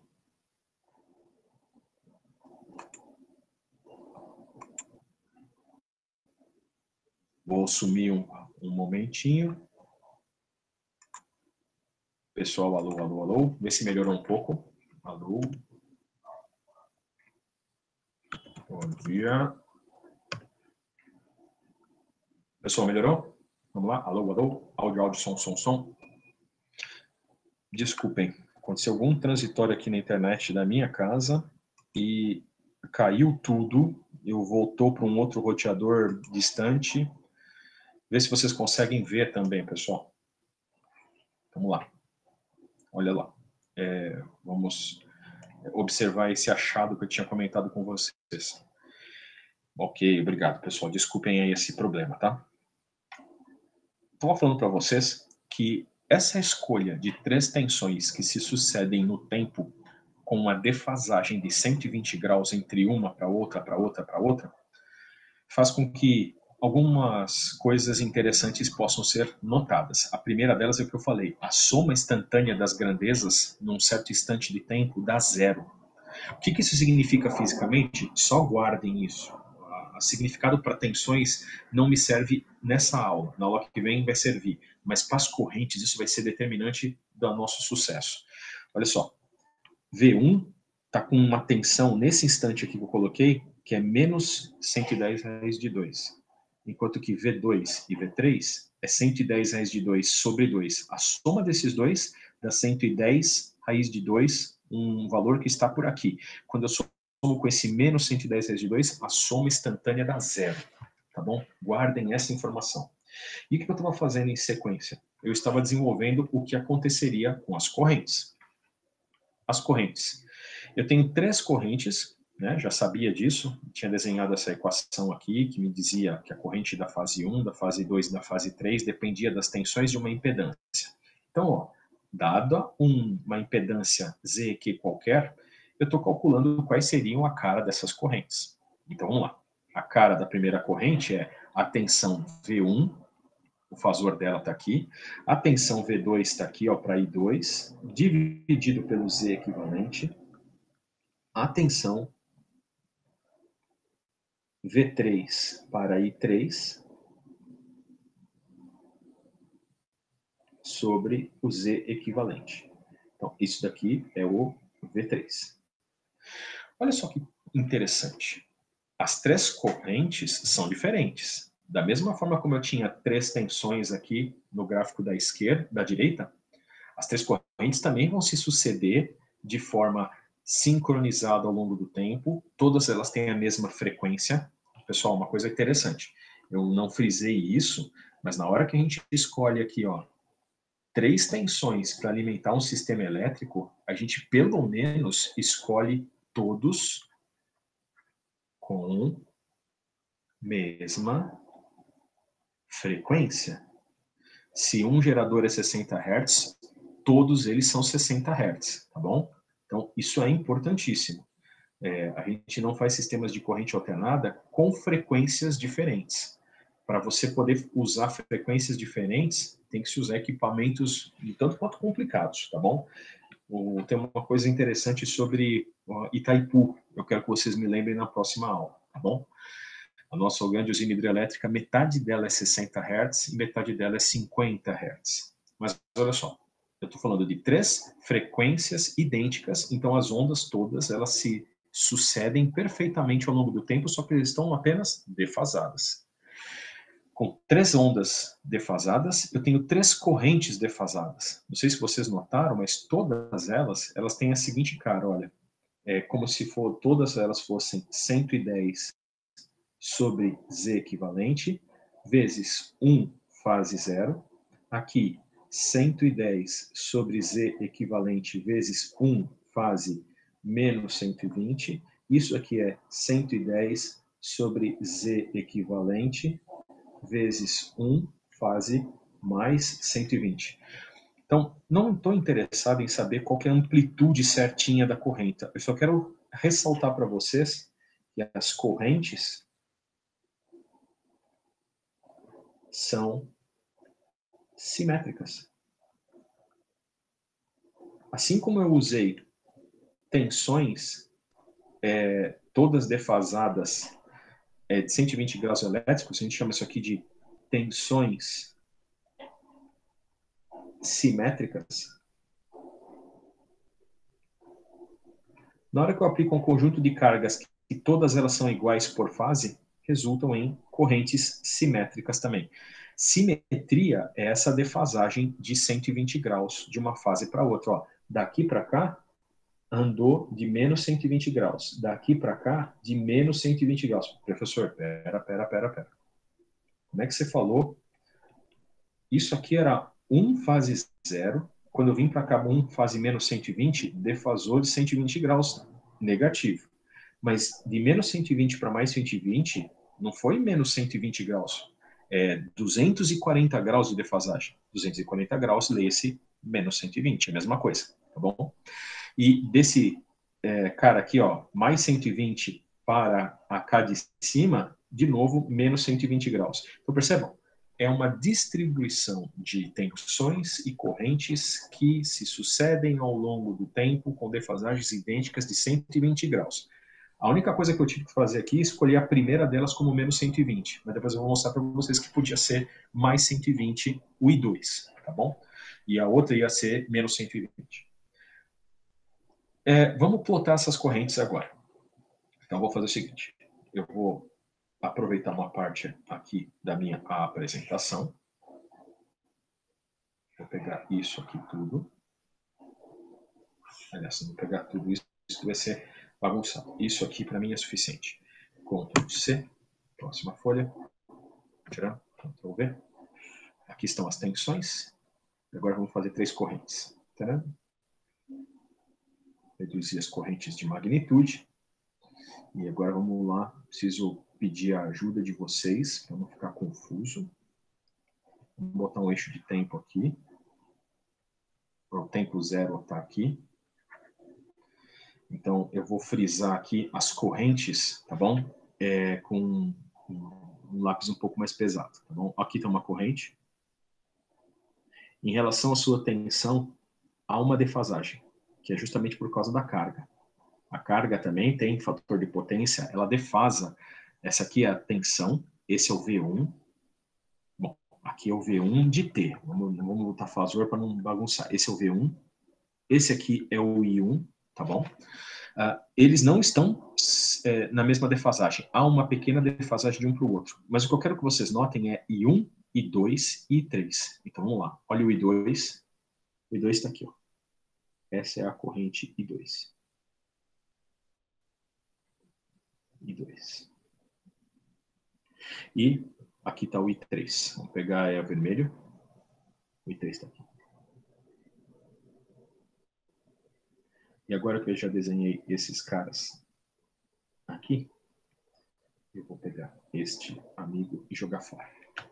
Então, este é I1, este aqui é o I3, e este aqui em preto é o I2, tá bom? Todos de T. De novo, aquela propriedade que eu falei para vocês, se eu pegar um instante de tempo qualquer, pode pegar qualquer um, aqui nesse lugar, mas eu estou pegando nesses lugares que tem um ponto de máximo e de mínimo, porque eles são fáceis da gente analisar. Olha que interessante. Nesse lugar aqui, as duas correntes estão aqui, essa outra corrente está aqui, e de novo acontece aquele artefato interessante. Por eu ter escolhido 3 tensões que se sucedem no tempo, a Dani está falando, não entendi por que da I2 para I3 a defasagem é menos 120 e não menos 240. Vamos lá, eu vou fazer um exercício com vocês devagarzinho aqui. Vamos lá. Eu vou escolher... pode ser qualquer grandeza, tensão ou corrente, V1, V2 e V3. Vamos analisar as defasagens de um para o outro. Aqui, 100 fase 0, 100 fase menos 120, e aqui eu vou fazer 100 mais 120. Daqui para cá, Acho que ficou claro que a defasagem é menos 120 graus, certo? Porque era 0, ficou menos 120. Daqui para cá, olha o que aconteceu. Era menos 120 e eu andei de menos 120. Então, esse número aqui, ó, mais 120 graus, é a mesma coisa que menos 240 graus. Tudo bem? É o complemento do ciclo trigonométrico. Ao invés de falar eu andei para cá, tá bom? Eu andei para cá. Desculpa, é o contrário. Menos 240 graus é a mesma coisa que mais 120 graus. 120 graus aqui, menos 240 aqui. É a mesma coisa. Então, aqui, menos 120 também. Agora, daqui para cá, era mais 120 com menos 120, tá bom? Volta para zero.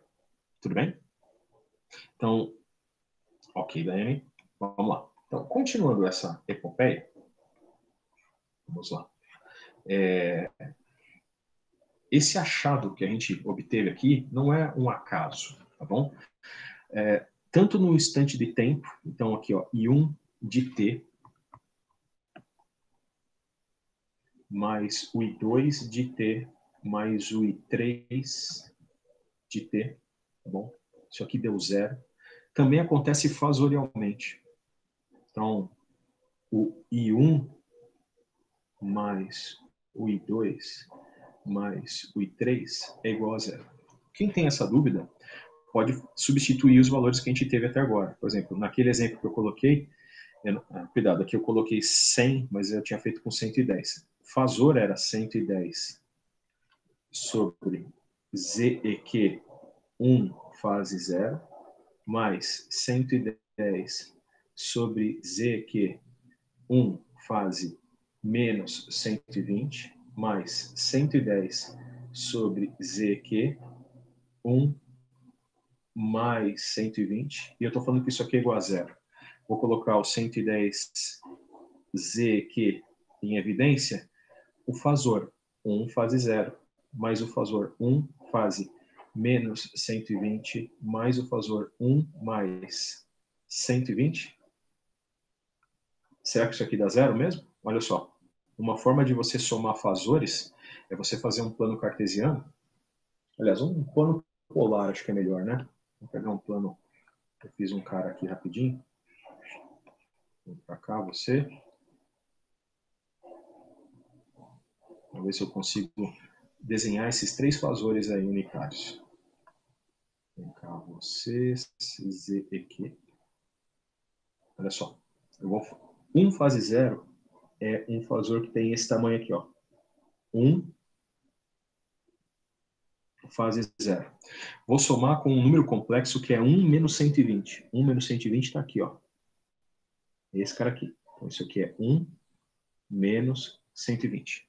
E, ó, eu vou somar com esse outro que está aqui, ó. Que é o terceiro cara, 1 mais 120 graus. Olha só, a soma desses três vetores no espaço R2, o que vocês acham? Dá zero? Olha, se eu fizer esses dois juntos aqui, a resultante dele está para trás. Quando eu somo com esse, um está em contrafase do outro. Sim, dá zero. Então, essa é uma coisa que nós vamos se acostumar. Essa escolha que a gente fez aqui de três tensões defasadas de 120 graus, toda vez que a gente soma elas, tá? Isso de fato dá zero. Professor, vamos terminar a aula? Vamos. Cuidado, com grandes poderes vem grandes responsabilidades. Eu vou roubar aquele meu desenho com 6 condutores que estava aqui, ó. Essa coisa esquisita aqui, ó. Vem cá, vocês. Ctrl C.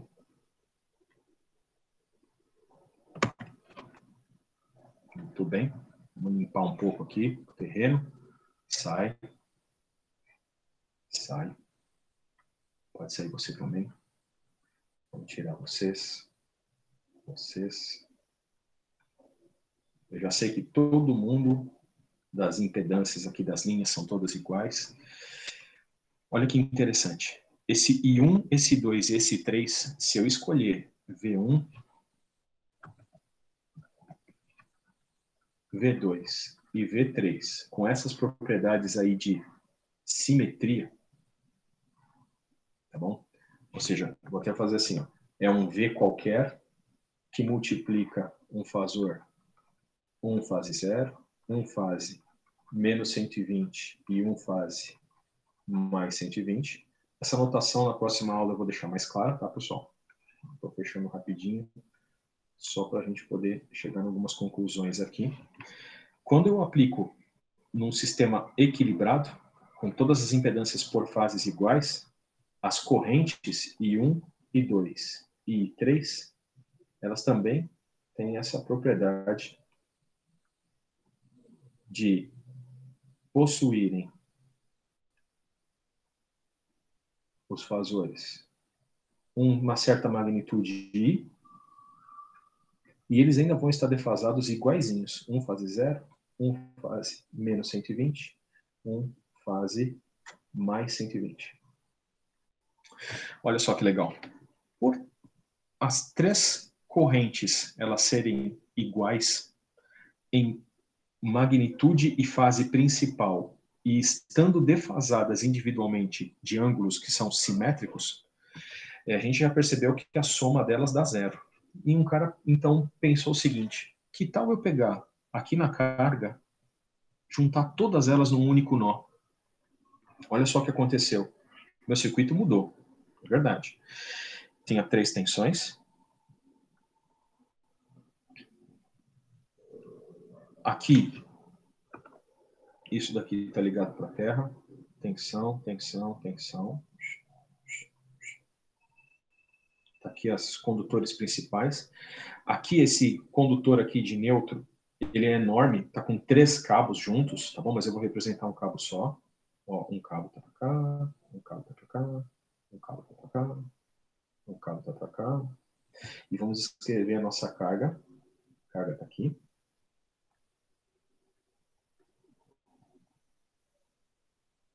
Isso está ligado aqui, isso está ligado aqui, e isso está ligado aqui. Olha só o que aconteceu.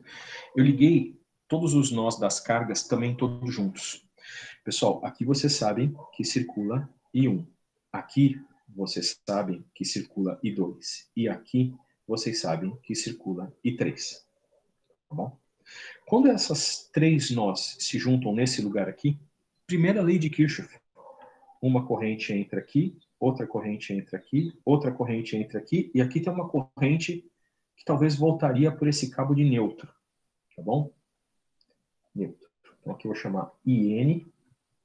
Vamos colocar um IN voltando aqui. Então aqui é o I2 na minha convenção, aqui é o I1 e aqui é o I3.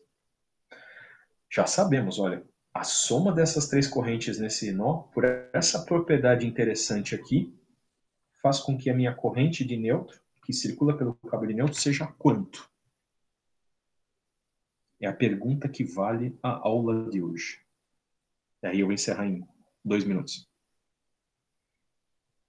Qual que é o valor da corrente quando a gente força essa ligação curiosa aqui, que eu vou fazer com que todas as correntes nesses pontos se somem. Tá? O IN é o I1. Opa, nula. Sim, sim, sim. E aí por isso que eu estou querendo dizer para vocês. Esse é o fundamento de um sistema trifásico. Se a gente escolher tensões apropriadas, se a gente trabalhar na nossa engenharia para que todas as cargas tenham uma mesma impedância e o sistema seja equilibrado, resultam em correntes que elas são defasadas iguais às tensões. E que, quando são ligadas num nosso único aqui, a somatória dessas correntes é zero. Então, olha só. Antes eu tinha 6 fios. Nessa configuração que eu estou mostrando para vocês, professor, você falou que dá para ligar com 3. Você está ligando com 4. Eu estou provando para vocês que a escolha correta de tensões e impedâncias resulta em correntes que fazem com que a corrente pelo neutro seja zero. E se um condutor não tem corrente passando por dentro dele, ele está servindo para alguma coisa? Ah, professor, ele está ligando um potencial ao outro. Se você liga dois pontos com o mesmo potencial elétrico, não há passagem de corrente. É o que está acontecendo aqui. Se a corrente é zero, significa que este nó aqui, ó, ele tem o mesmo potencial desse nó aqui. E esse cabo que está aqui no caminho, apesar de existir eletricamente, já que não tem diferença de potencial, não existe corrente passando. Se não existe corrente passando, este cabo também pode ser eliminado. Então, essa é a sacada de sistemas trifásicos. Se eu preciso alimentar mais cargas, preciso de mais geradores, se você escolher os geradores de forma apropriada, com essa defasagem específica entre eles de 120 graus, eu consigo fazer com que as correntes sejam equilibradas e quando elas chegam lá no nó de interconexão comum, esse nó lá na nossa carga, elas se somam e dá zero. E eu falo assim, poxa, professor, então quer dizer que eu não preciso de um condutor de nêutron? Na verdade, a gente coloca por outras razões, mas é por essa propriedade que, se vocês forem ver, em algumas cidades, você nota postes onde as pessoas roubam cabos. Esses cabos que as pessoas roubam nos postes, na aula que vem eu vou comentar com vocês, é justamente o cabo de nêutron. Alguém fazendo um pouco de uso do conhecimento dessa aula de hoje, por isso que eu falei, grandes poderes têm grandes responsabilidades, sabe que um sistema elétrico trifásico, se ele está operando de forma bastante bem projetada, a corrente que passa pelo cabo de nêutron é muito baixa, é quase nula. E não é impossível, não oferece risco à pessoa vir com um alicate aqui, tá bom? Clique, clique, corta esse fio aqui, corta esse fio aqui, já que não tem corrente passando, não tem potencial elétrico entre esses dois pontos, a pessoa corta o neutro, leva o alumínio ou o cobre embora e vai vender na sucata. Isso é uma bandidagem terrível, porque está sabotando o sistema elétrico. Aquele neutro não estava lá apenas de elemento figurativo. Eu estou falando que normalmente os sistemas operam de forma que a corrente de neutro seja zero, mas em alguns instantes essa corrente de neutro não é zero e o condutor de neutro é importante. Mas as pessoas, sabendo dessa propriedade, às vezes vão lá e roubam a instalação elétrica para vender o cabo na sucata, tá bom? Então, por favor, vocês agora são detentores de um conhecimento que vocês não devem fazer mau uso. O neutro é importante, ele tem um papel determinante, mas em geral, a gente não precisa de um neutro extremamente dimensionado, como eu estava fazendo aqui em cima, com 3 condutores de mesma bitola, tá bom?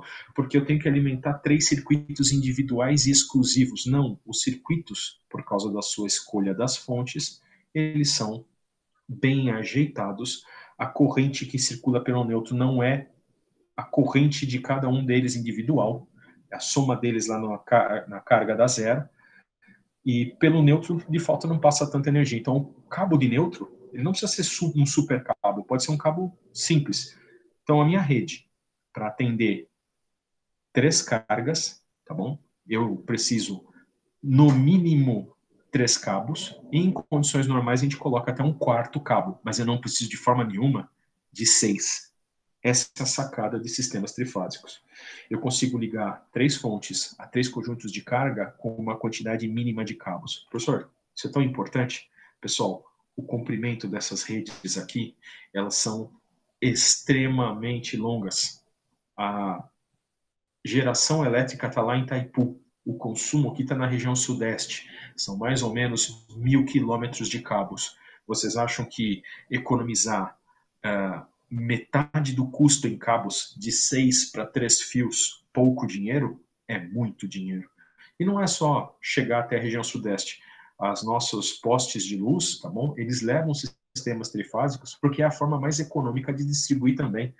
Menos custo de cabos e outras peculiaridades que nós vamos explicar. Sistemas trifásicos são até bons para produzir máquinas elétricas rotativas. Motores elétricos em corrente alternada em sistemas trifásicos são extremamente simples de serem montados. Então, eles são baratos, eles são importantes para a indústria e são determinantes, então, do sucesso da industrialização de uma sociedade. Então, olha só que interessante. Hoje tivemos contato com algumas informações a respeito de circuitos de corrente alternada, que a gente chama de trifásicos. Esse aqui é o apelido que eu costumo dar. A partir de hoje, pessoal, comecem a ver a nossa terceira apostila do curso de sistemas trifásicos. São quase 40 folhas, tá bom? E eu me encontro na semana que vem com vocês, na próxima quarta-feira, para a gente continuar o tópico de sistemas trifásicos. Nós devemos ter mais uma aula e meia de circuitos trifásicos. Na próxima aula, eu vou mostrar para vocês outros tipos de ligação de fontes e cargas e como a gente resolve circuitos elétricos. Professor, sistema trifásico parece ser econômico, mas do ponto de vista do estudante, está parecendo ser complicado. Eu vou ter que resolver 3 circuitos?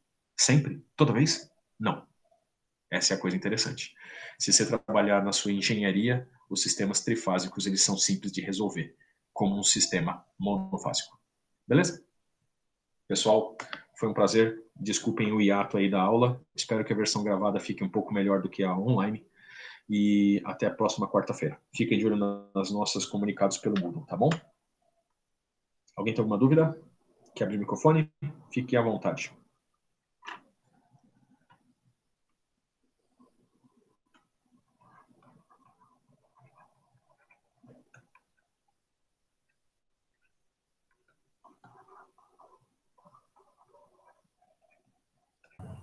Professor, Diga. sobre o laboratório, a gente teve o laboratório de instalações elétricas prediais na semana passada. Hoje a gente não foi avisado que ia ter lab. Você sabe se vai ter hoje? O que ia ser de dispositivos de comando ou ele fica para a semana que vem? Boa pergunta. Eu vou perguntar agora para o meu colega. Peraí.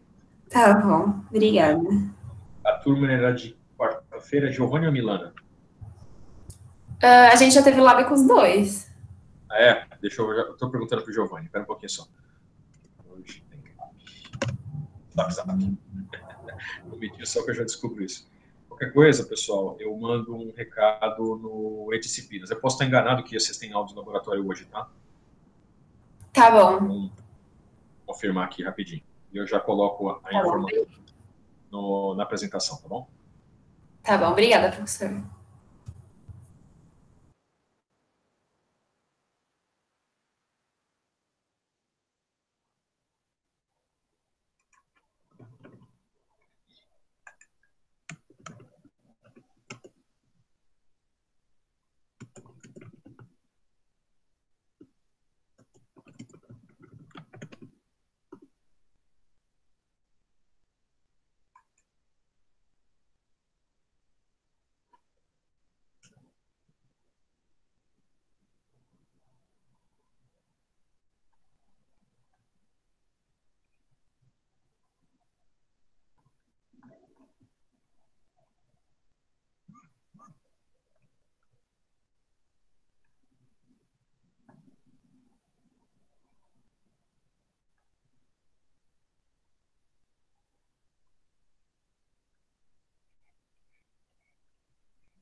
Bom, pessoal, para ficar frisado aqui, mandem para os seus outros colegas. Não há aula de laboratório hoje.